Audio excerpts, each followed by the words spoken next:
Thank you for having me and welcome to our manufacturing hour. What's happening for today's employers is we're getting nervous because we're looking at our workforce. We're looking at an aging workforce, right, that's about to retire in droves. And we get the sweats when we think about what we're going to do in the future. Who are going to fill these key positions? How am I ever going to retire if I'm an owner or a president? And so succession planning is kind of the early proactive approach to tackling that problem. What is succession planning? Here comes your textbook definition. Why are we all here? Well, succession planning, it's deliberate. It's a proactive, deliberate, systematic approach by an organization to make sure we have continuity in key positions. We don't want a gap or a hole that's either unexpected or it's going to really kill us to have empty. So we are ensuring continuity for key positions. It helps us retain and develop talent for the future because employees get happy when they see a path for their growth and for the future business, and we're going to encourage individual advancement and employee retention. We're going to keep our superstars by showing them how we're developing them and growing them. So you're going to come at this from two different angles. Perhaps the owners in the room are concerned with the end game. Okay, I want to retire or I want to sell my business. I want to ensure that I can hand it off to maybe a second generation. And so succession planning is going to feed that effort. What we call that segment of this, we call that exit planning. That's really your March 8th session, right, Dean? Exit planning is going to cover kind of these bullets. How you get yourself financially ready for either retiring and naming a successor, either internal, any family-owned businesses here? Yep. Internal or a designated family member. You want to get the company ready so that family member has the best chance of success. You want to, maybe you're going to pick an external successor. So succession planning helps you feed that process of looking for talent outside the company if nobody is currently inside that can step up to the role. Maybe you want to prepare the company for sale to employees or for sale to an outside buyer. Maybe acquisition, where you stay on as a leader in the same role or a reduced role, or you go with the acquisition. You could actually maintain the status quo, but head to Florida a little more often, play a little more golf in Hilton Head, knowing that the shop is covered while you're away. And then in the here and now, the benefit is even if you're not selling or you're not retiring, we'll get more productivity out of people because they're more developed. So no matter what, we get positive benefits from succession planning, even if you're not planning to exit the business in the short term. It's helpful, but not necessary for you to get an idea of which one of these options, or there's maybe something I didn't think of, which one of these options you're marching toward, because that will affect your succession plan. Right, Karen? If we're going to prepare it for sale, then maybe I want to reduce my head count, make the company look really attractive.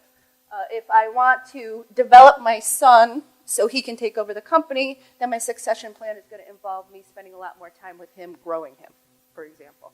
So a lot of times what clients will do is maybe select a couple of options that they want to pursue and develop succession plans that march in a couple of directions. That's perfectly acceptable and not a bad idea. So you have a plan and then you have a contingency plan.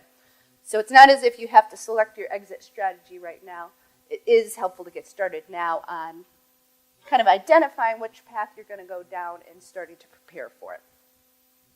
I said in our definition that we're going to take a deliberate, systematic approach to planning things. We're going to give you some steps today that you might want to take back to your company and continue to follow. I'll get you started today. You're actually going to workshop a little bit today, get the pens moving, and start your own succession planning effort today. So I'll give you the steps, and then you can follow them later, or we can stay on to assist you later. But we're going to take a look at organizational structure. Who's heard of an org chart before? Now, not every company has them, right? But a lot of companies do. So one good step, the first step of a systematic approach to succession planning is preparing an organizational chart, looking at the current state and looking where our holes and gaps are. And I'll walk you through how to do that. It involves identifying key employees, where your vulnerabilities are, and where you are susceptible to turnover, tradition. What happens if John wins the lottery and decides to leave the company? What are we going to do? So we're planning for that possibility. And then from there, so once we've got the current state down, from there we develop a proposed future state, or a couple of different proposed future states. Okay, one is if I were going to sell the business outside, and a second is if I were going to sell the business to my employees, for example. So at that point, we get into strategic planning. Okay, so far we've talked about exit planning, succession planning, and now we're talking about strategic planning. Okay, where's this business going? I'm going to stay on, I'm going to retain the business, but I really want to develop in the airfoil industry, for example. So that may change the structure of our company and change the kind of employee that we want to retain or recruit for. So strategic planning is going to feed that process. Will help you see where your different functions are going. What are we going to do with the sales and marketing function? What are we going to do with engineering? And then that helps you select your long-term exit strategy. We're going to develop future state org chart scenarios that may look different or similar to the current state, and develop specific action plans that help you get from current state to desired future state. Here's our approach. Typical org chart for a small manufacturing company. We've got a president. We'll have a second in command for sales and marketing function. Maybe they have outside sales and inside sales reporting to them and customer service reporting to them. Then we have vice president, maybe an administrative and finance function that oversees HR, accounting, accounts payable, receivables, and administrative functions. And then we have varying levels of complexity in operations function. So we might have production. Oh, we don't have quality in here. Slug quality in there, production, health and safety, shipping, and the structure cascades out from there. Okay?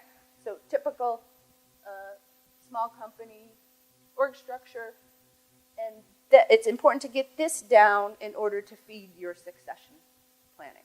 Okay? So if we take a look, we've got a blank sheet. I said this was going to be a workshop. Let's take a look at your blank sheet. And as part of our exercise today, and slug out the guts of the organizational chart for your organization. And Rosemary, we're going to use this as an exercise to walk through the next couple of steps here. So just take a couple of minutes to yourself. When you're making your org chart, especially in small companies, a lot of times we marry individuals to their positions. So we think of Joe being associated with a function. I want you to put in the title of the position in addition to or instead of a person's name, because that'll come to be important later on when we look at the contributions that individuals are making. So put in the title of the position or the function itself rather than the person's name. Sometimes the exercise of developing an org chart reveals some difficulties or challenges of an organization. So sometimes we'll look at an org chart and see that it's flat, but for the wrong reasons. Why might an org chart be flat for the wrong reasons? Any guesses as to where I'm going with this? Sometimes we will promote individuals to satisfy their personal wants and needs or to make them feel good, even though it's not necessarily the healthiest thing for the organization. Anybody, we're not talking about your current companies, but anybody ever work in a place like that before where we'll give someone title or position in an org structure because we don't want to confront the conflict or deal with issues? So perhaps in developing your org structure, you see some unusual workarounds or boxes put in places for not necessarily the right reason, but to appease people or to avoid conflict. We'll also morph over time as an organization. So, for example, if Cheryl's been with my company for a long time, she grew up with the company, she's always done both accounting and finance and HR and IT, and so she kind of morphs into that position. As our company grows, we still have her doing the work of 4 functions, even though it really should be split out by now, even though she's really filling the jobs of 4 people. Anybody see that kind of homegrown, crafted positions on your org chart? Okay. So So the exercise of developing the current state is important because it reveals to you these kind of things. So for good reason in the moment, maybe we can't find good qualified tool makers, and we have nobody to promote from within. So we'll stick John with this job to Band-Aid the situation for the moment. It's not ideal, but it's the reality of the job market and where we're at. And before we know it, 6 years pass, and John's still in that job. He's still looking at engineering change orders, even though it makes no sense for him to do that anymore. And so succession planning and this activity gives us that chance to say, pause, time out. Why were we even doing that again? Oh, it's because the job market was really rough in 2009, and we just kind of evolved this way. So it's a good time out to say, what's working with our structure, what's not working with our structure, and also to maybe confront those tough ideas like, we really ought to talk to Mary Jane about the fact that, I'm not suggesting we demote anybody, but that structure doesn't really make sense. She's not really at the VP level of the company, and so when we get it down on paper, there's probably a need for a realignment. So as you take a look at your org chart, remember I said we're doing a systematic kind of objective approach to these really personal people issues. Here's our next step. I want you to take a look at your org chart and identify what you, in your own view, would describe as key positions in the company. Now, what's a key position? A key position is a position that would really cripple the productivity of the company if it were left vacant or if the incumbent were, I used to say hit by a bus, that was too negative, won the lottery and exited the company tomorrow, okay? So things that you really just cannot, it's too vulnerable, you cannot stand to have vacant for any period of time, okay? And it doesn't have to be just the top layers of your company. You may be able to hobble along, Dean, without marketing manager for a few months, but if you lost your manufacturing engineer, you'd be in a real hurt because of the nature of your business. So I've coded those positions on my fake org chart in orange. Find some way on your chart to code what you would see as key positions in your company. You can outline them in bold or make a special mark somehow. Key positions. This is an important step to get, if you're an owner of a company doing this exercise, or your human resources, to get other people involved, get other opinions involved, right? So Mary and Patrick are over here. You work together. You have the same last name and the same name as your company, so I'm assuming you're connected in some way. So this is important time. I said to Patrick, are you guys on the same page? He says, absolutely. He's in lockstep. I don't think that was sarcastic. You really were in lockstep. And that is critical, right? So critical for your leadership team to be in concert on this. Because if Patrick disagrees with the direction, Patrick and Mary are in disagreement, we're going to have problems later on down the line. Plus, this is a good time for multiple opinions to come into the picture. Okay, so Don, you may have a certain perspective that's different from John, and John may reveal something to you from his side of the house that is enlightening to you. So you don't want to do this exercise in a vacuum. Get your management team or your leadership team together to contribute to this exercise. So we've got our key positions identified. Next step in our systematic process, we're going to get more symbols going. All right? I want you to code your vulnerabilities. So we know where our vulnerabilities are. Our vulnerabilities are in our key positions. I don't care if Jennifer's staying here for the next 20 years. If she won the lottery, we're still in trouble if she were to leave us, okay? So I've got some different codes here that you might want to assign. So first of all, the classic one is we're worried about people retiring, right? We're anticipating retirement. We'd ideally like to have a 3 to 5 year window to be able to adequately plan. So the first code I've got here is marking any vulnerable positions with a star if you anticipate somebody retiring within the next 3 to 5 years. How do you know if somebody's retiring in the next 3 to 5 years?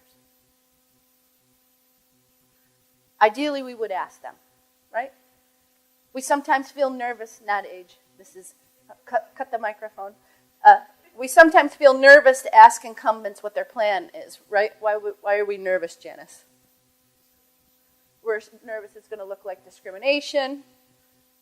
We don't want to hear what we don't want to hear, right? We want to just cross our fingers and hope that Lewis is going to work here forever. But we need to get that out on the table. We're not saying to the person, you appear to be in your 60s, what's your plan? But we are saying to the person, you're a key individual here.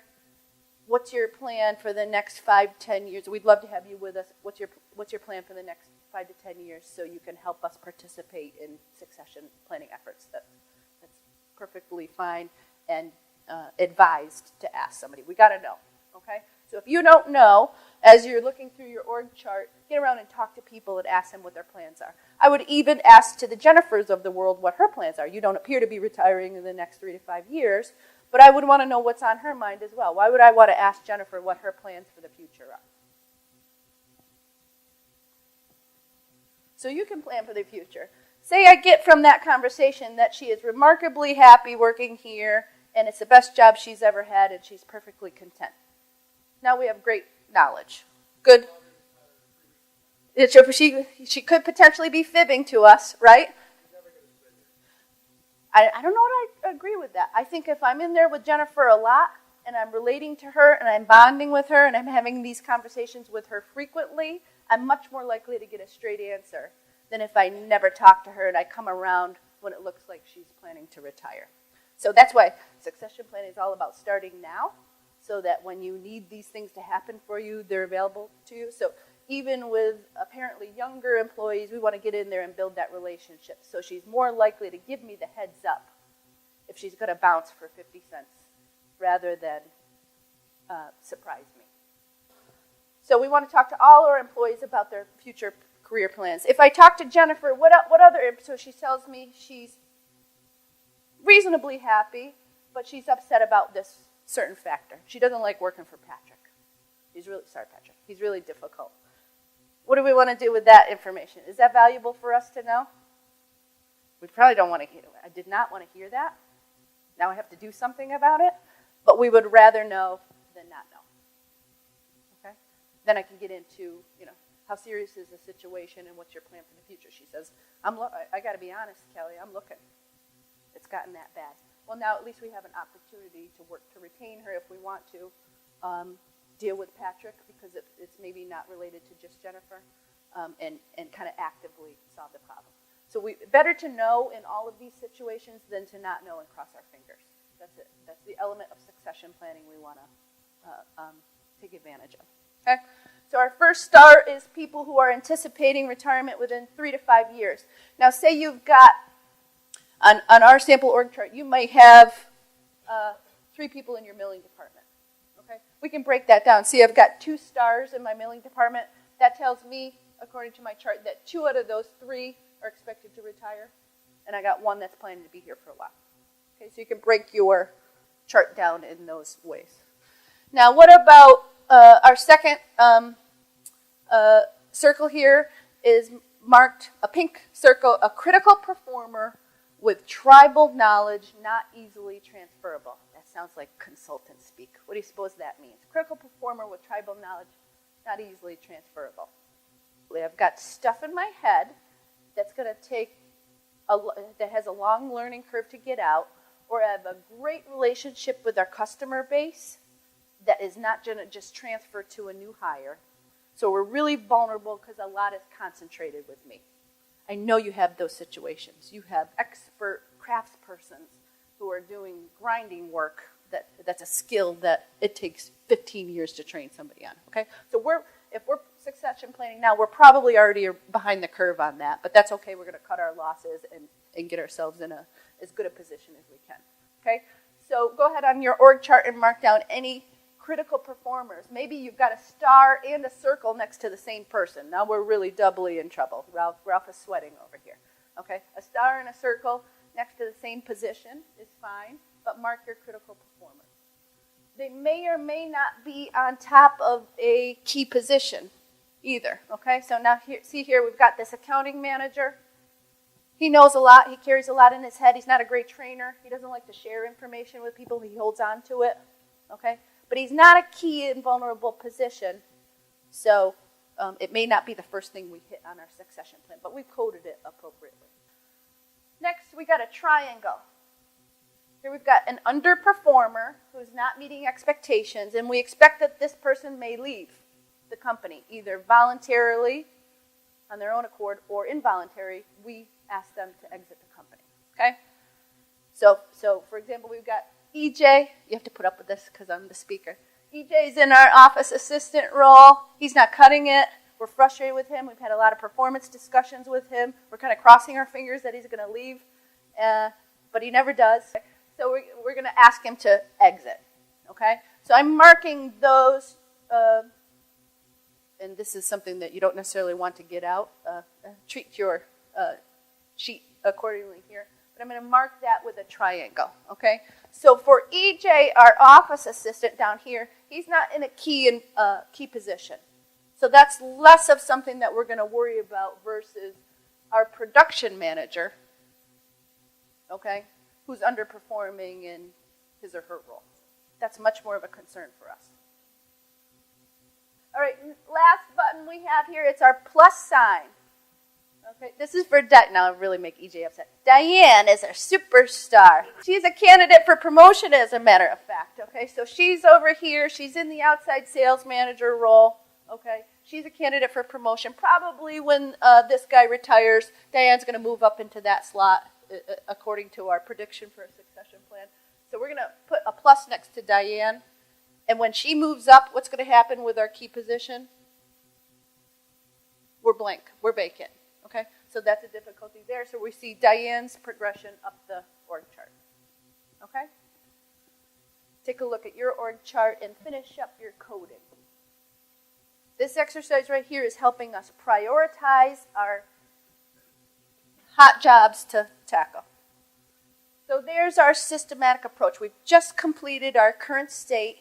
We now have a lot more knowledge about where there are curiosities in our org chart, why we're structured the way we are, and where we might want to look at restructuring, where our big vulnerabilities are, why they're vulnerable. Okay? And now it's time to start looking at the future state. Okay? So here's where you call in Mark and the growth services team to help you strategically plan where the business is going. Okay, we're getting out of the honing business. We're actually going to do away with that side of the business. So we X that off our org chart. EJ's gone. We've rolled his duties into someone else. And we're actually going to add a service side of our business. So we capture more of the market share. So we're doing sales and service. So we're going to add that whole function. This is our future state that we arrive at as a result of strategic planning. Now at this point, we want to reduce our vulnerability. So some of our now we've got a new key position added on. It's going to toggle some of the previous coding that we did before. And now we have a much better idea of where our priorities are. So we've got Diane moving up here. So I definitely maybe want to put this job at the top of the list because it's going to leave it vacant. We're going to have a real hole here. We've got exiting production manager here. This is a key position. We want to make sure we put this to the top of the list. And our president, who has a lot of tribal knowledge, started the business, has the patents, is exiting the business, so that's probably going to be our top priority for succession plan. All right? So here we go. Now we're going to start action planning to reduce those vulnerabilities and fill those slots. We need to assess our incumbents. Okay, if president is exiting the business, who do we have inside that could potentially move up into that role? All right, so we say it's going to be Ralph. He's somebody we target. Maybe we target Ralph and John. Sorry, you guys are in the front. And I can see your name tag. Ralph and John are two potential people. We're going to develop both of them. And to spend some time developing both of them as a potential to move into that president role. Good idea? What's the advantage of developing both of them? Or what's the disadvantage? Somebody's not going to get it. Ralph may exit. John may get hit by a bus. Okay, that's a benefit. So we got double bench strength if one of Boy, this is a depressing company. Somebody's getting hit by a bus. EJ's causing problems. Okay. So there are benefits and disadvantages. We're going to talk in a second about your communication plan. We'd have to have a real solid communication plan about how we're going to position this with both John and Ralph as we develop them both. Worst case scenario, we mess up the communication. John gets upset and he exits the company and we lose a great performer. But that's kind of on us. All right. Best case scenario, we got now 2 guys that are fully developed. We got bench strength, should anything happen. And we have 2 guys that feel happy that they've been selected to move up and get resources and investment. Okay? So we're going to develop position descriptions for the future state. So, you know, all those homegrown positions that we kind of morphed into, we're going to take a fresh look at them and decide what should Diane really be doing in that new role. Okay? It may be different than what Patrick was doing in his old role because he kind of morphed into the position. So now that we have a chance to rewrite the script, we're going to create a new position description for Diane. Okay? Then we're going to take a look at what's the gap here? What's the gap between where Diane is today and where she needs to be to fill that new position? Okay, maybe she needs a little coaching on her closing skills. We're in sales and marketing. Closing. Needs a little coaching on the closing skills. Needs to know a little bit more about the service industry so she can come up to speed in that position. So we're assessing the current talent and seeing where the gaps are. And then, and only then, can we make a transition or a really good, solid development plan for Diane to get her ready to move up into that role. Say we don't have anybody to move into that role. We've looked at our incumbents. There's nobody there to fill the slot. Now we have to look at recruiting from the outside and make a specific, deliberate plan on how we're going to do that, even in a really tough job market. Right? And then if we're deciding that our exit strategy is to sell the company, now is the time to start financially positioning ourselves to do that. Here's what an action plan might look like. We're back to coding again, okay? So we've decided that the president position is a key vulnerability that we need to work now to replace. We've looked internally and we think that Tom Hanks has the chops. He might be able to, everybody loves Tom Hanks, right? He might be able to rise to the role, okay? So what's our status? See these status markers? We have red, yellow, and green. Red means we're kind of stopped on that. We haven't even talked to Tom yet. We don't know how he feels. We don't know what his personal situation is. We don't know if he wants it. So we're at a red gate on that one. And what's our timeline? We immediately want to go and talk to Tom and gauge his interest for a potential move up or development. We're not promising anything, but he might potentially want to move up. We need to update our role description. Okay, that's green. We already did that. We had our leadership meeting and we kind of updated the role of the president. We wrote down what Julia Roberts was previously doing. She was the president beforehand. We updated it and it pretty much matches what we want our president to do in the future. Now we evaluate Tom on his preparedness. What's he missing that needs to get developed? That's in progress. We develop a transition plan. Maybe we give Tom an enhanced role for the next couple of months. We bring him out on the road with Julia Roberts so he can meet the customer base. We start exposing him to more presidential type duties. And then turns out we need more of a contingency plan though because we're not quite sure if Tom's going to cut it. So we also concurrently start recruiting and looking outside to see who else is out there. We like to have multiple candidates to choose from for the role. So we're going to establish a new recruiting process. We haven't done that yet because we haven't even talked to Tom yet, but that's at a red zone. We certainly haven't selected our successor yet, but we got a plan, and Julia's going to retire in 2019. So we're starting now to prepare for that. Okay? Just a sample action plan. This is an acceptable level of detail. The timeline is important because it holds us accountable. And these buttons are a nice visual cue of where you're at, your red, yellow, and green. Then comes the cultural transition. We touched on this a little bit. The owner needs to be able to communicate in a strategic way to employees about what's happening and when it's happening. If you're getting toward retirement age, your employees are nervous already about it, right? So we want to decide strategically how much information to share, when to share it, so as to keep their morale up, keep their feeling of security up, but not reveal too much information before it's time.